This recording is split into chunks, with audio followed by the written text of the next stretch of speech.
चलिए अब बात करते हैं हिस्ट्री की।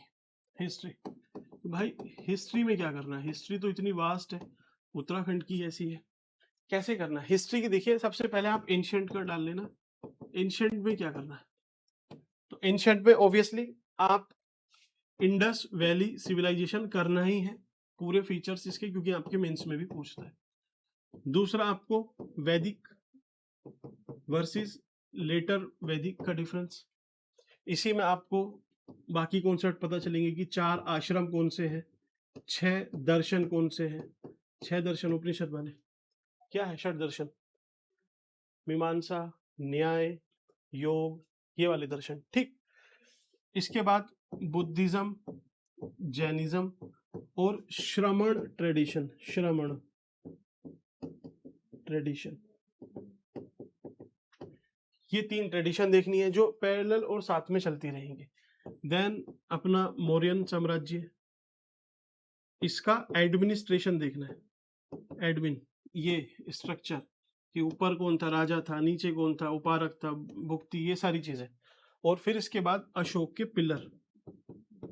अशोक के पिलर 12-13 ही जितने हैं, उसमें पहले पे क्या है, दूसरे में तीसरे पे, उसमें सेकंड और 12th तो याद रखना ही है, बाकी बीच में भी 2-3 याद रख लेना, ठीक।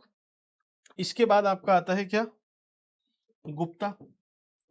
तो गुप्ताओं का आर्ट, आर्किटेक्चर और एडमिनिस्ट्रेशन, तीनों चीज देखनी है, बहुत इंपॉर्टेंट है। ऐसे ही स्ट्रक्चर बना लेना और इसमें डिफरेंस आपको पता चलता रहेगा कि इसमें क्या बोलते हैं, इसमें क्या बोलते हैं, इस तरीके से, ठीक। देन लास्ट आपका आता है हर्षवर्धन। हर्षवर्धन, वर्धन डायनेस्टी। कुछ नहीं है इसमें, 4-5 चीजें आपको देखनी है। एक तो पीएनआर, प्रियदर्शी का, नागानंदा, नागानंदा और रत्नावली, 3 किताबें थी। ऐसे ही एक किताब थी हर्षचरित, जो बाण भट्ट ने लिखी है ना, बाण भट्ट ने लिखी। और कन्नौज में प्रशासन कर रहे थे, थानेश्वर से कैपिटल शिफ्ट की थी, तो हर्ष के बारे में आपने देख लिया। अब गुप्ता में ना एक चीज और बची, वो है इनके नवरत्न।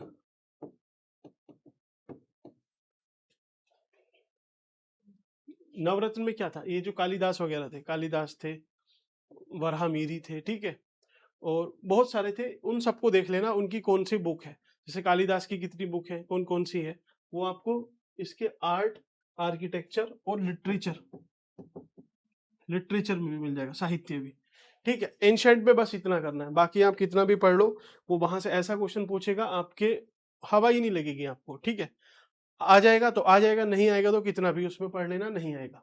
ये बेसिक है, ये आपने कर लिया तो आपके ज्यादातर क्वेश्चन 10 में से 7-8 आराम से इधर से ही बन जाएंगे। 1-2 क्वेश्चन भाई वो चैलेंजिंग रहते हैं, वो क्वेश्चन सोल्व नहीं होंगे। मेडिवल, मेडिवल में, अब मेडिवल में बताने के लिए मैं बोल देता हूँ कि चलिए आप दिल्ली सल्तनत कर लो और मुगल कर लो, बस हो गया। तो भाई पूरा मेडिवल ही खत्म हो गया ऐसे तो। ऐसे काम फिर बताने ही क्या हुआ? बताने का मतलब ये थोड़ी है कि बस पूरा टॉपिक बताओ कि देखो मैंने बोला था आपसे कि दिल्ली सल्तनत से आएगा।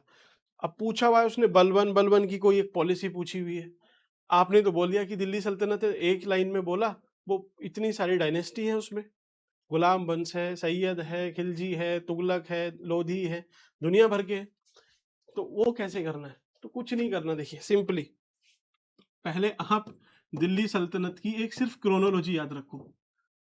क्रोनोलॉजी मींस राजाओं के नाम भी नहीं, आपको ऐसे याद रख लो, जी के तो सब लर्न है, ऐसे कुछ करके कर लेना यार। क्या है भाई? गुलाम वंश, खिलजी, तुगलक, सैयद, लोधी, बस इसी सीक्वेंस में। राजा वाजा छोड़ देना, है ना, उसमें मत पढ़ना। बस आपको मैं एक समझ बता रहा हूँ, समझ जो होनी चाहिए, अंदर मत घुसना इसमें। दूसरा जो सबसे जरूरी पूछता है, वो पूछता है डिपार्टमेंट। जैसे आमीर कोही, ये किस विभाग को कहते थे? कृषि था, ये था, वो था, ऐसे पूछता है। तो आपको विभाग देखने हैं इनके, ठीक। उसके बाद तीसरे नंबर पे देखना है टाइटल, किसको क्या बोलते थे। जैसे चिराग ए दिल्ली, दिल्ली का चिराग कौन था? तो जो टाइटल 4-5-7-8 टाइटल होंगे वो याद कर लेना, डिपार्टमेंट थे वो याद कर लेना, ठीक। अब आपको 4th नंबर पे याद रखने हैं ट्रेवलर्स। ट्रेवलर्स कौन आया था बाहर से, कौन आया था? इब्न बतूता था, ठीक है, जो भी थे, इन सबको आपने सारे ट्रेवलर्स का एक बार अकाउंट बना लेना है, कौन सा किसके कार्यकाल में आया था, एटलीस्ट इतना। देन फिफ्थ आपको याद रखनी है बुक, किसने कौन सी बुक लिखी, जियाउद्दीन बर्नी ने कौन सी लिखी, इसने कौन सी लिखी। तो ये सारी चीजें आपसे बेसिकली पूछता है, ठीक। अब इनके साथ आपको राजा अगर देखने हैं तो राजा सिर्फ 3 देखने हैं, पहला अकबर, दूसरा जहांगीर और तीसरा शाहजहां। उसके बाद डेप्थ में मत जाना, किसी भी राजा को मत पढ़ना, अंदर से किसी को भी नहीं पढ़ना है, क्योंकि आप पढ़ोगे भूल जाओगे, वो कुछ ऐसा क्वेश्चन पूछ लेगा। इतना आप देखिए 4-5 पॉइंट है, इस पे टिक करके चले जाना। लास्ट भक्ति काल। अब भक्ति काल में सारा भक्ति काल नहीं, भक्ति काल में आपको क्या करना है, इसमें बस परंपराएं देखनी है कि सूफी परंपरा, इसमें कौन कौन से संत हुए, बस नाम। ऐसे ही आपकी जो शैव परंपरा थी उसमें जो रामानंद थे, सॉरी जो राम परंपरा है उसमें, ऐसे ही आपको वैष्णव में ये संत कौन कौन थे, है ना। आप एक मैप बना लेना कि कुछ इधर बंगाल में हुए, कुछ इधर हुए, कुछ इधर हुए, कुछ इधर, बस इतना देखना है मेडिवल में। अगर आप मेडिवल करना चाहते हो तो इतना करना, नहीं करना चाहते हो तो इसको छोड़ देना, ठीक। देन लास्ट मॉडर्न हिस्ट्री में, मॉडर्न में क्या करना है,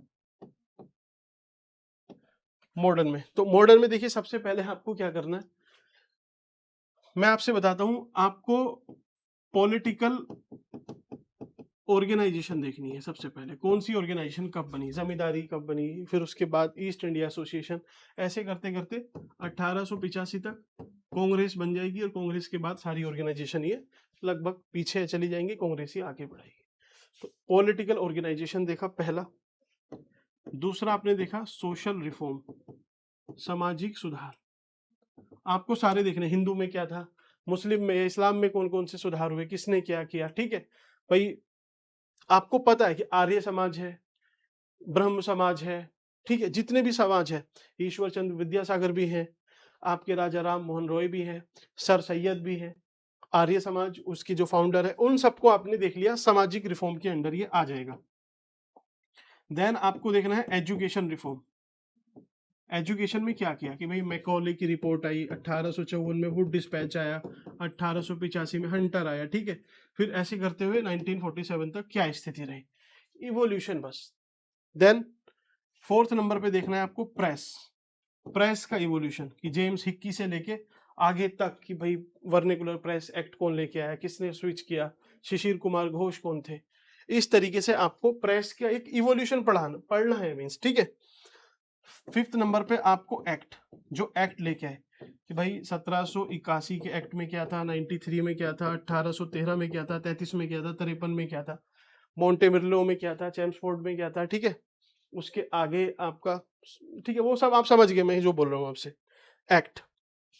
अब और चैलेंजिंग चीज आ रही है, वो है गवर्नर जनरल, इनका पूरा टाइमलाइन, और टाइमलाइन के साथ कम से कम 3 से 4 जो घटनाएं इन्होंने, या कांड बोल लीजिए, जो भी किया हुआ है, ठीक।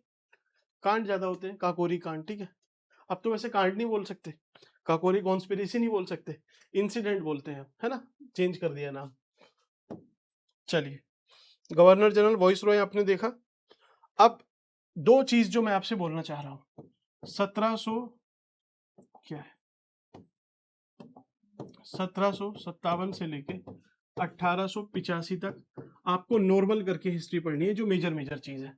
लेकिन 1885 से लेके 1947 तक आपको एकदम ईयर वाइज पढ़ना है भाई, यहां से वो बहुत पूछता है फिर कि मॉडरेट, एक्सट्रीमिस्ट, फिर क्रोनोलॉजी पूछ लेगा आपसे, यूनिवर्सिटी एक्ट कब आया, दादा भाई नौरोजी ने कब लिखी बुक, 1901 में लिखी, 1905 में क्या हुआ, 7 में सूरत स्प्लिट हुआ, ठीक है। फिर ऐसी 1909 में मोरले मिंटो, वो पूरा क्रोनोलॉजी में पूछता है, कोमागत मारू इंसिडेंट्स, है ना, ऐसे ये सब पूछता रहता है, वर्ल्ड वॉर कब हुआ, नॉन कोऑपरेशन मूवमेंट, उसके बाद चोरी चोरा, साइमन कमीशन, सिविल डिसोबीडियंस, फिर राउंड टेबल कॉन्फ्रेंस होगी, फिर पूना पैक्ट होगा, पूना पैक्ट के बाद प्रोविंशियल इलेक्शन होंगे, इलेक्शन के बाद 1940 में अगस्त ऑफर, 42 में क्रिप्स मिशन, फिर 45 में आपके लियाकत से पैक्ट होगा, 46 में कमीशन आएगा, कैबिनेट कमीशन, और 47 में देश आजाद। पूरी क्रोनोलॉजी याद रखनी है। अब जाके आपकी हिस्ट्री कंप्लीट होती है। ठीक है, इतना कर लोगे तो भाई कुछ नहीं छूटेगा। स्पेक्ट्रम पढ़ो, कुछ भी पढ़ो, कहीं से भी पढ़ना, इतना तो आपको पढ़ना ही पड़ेगा।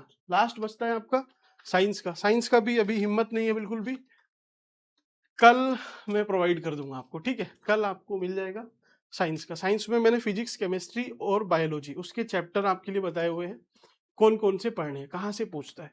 बस उतना करके खत्म कर देना जितना मैं बता रहा हूँ। पहले इसको टिक करना, सबसे पहले इसको याद रखना। ये याद हो जाएगा तो आराम से सब कुछ कर लोगे। ठीक।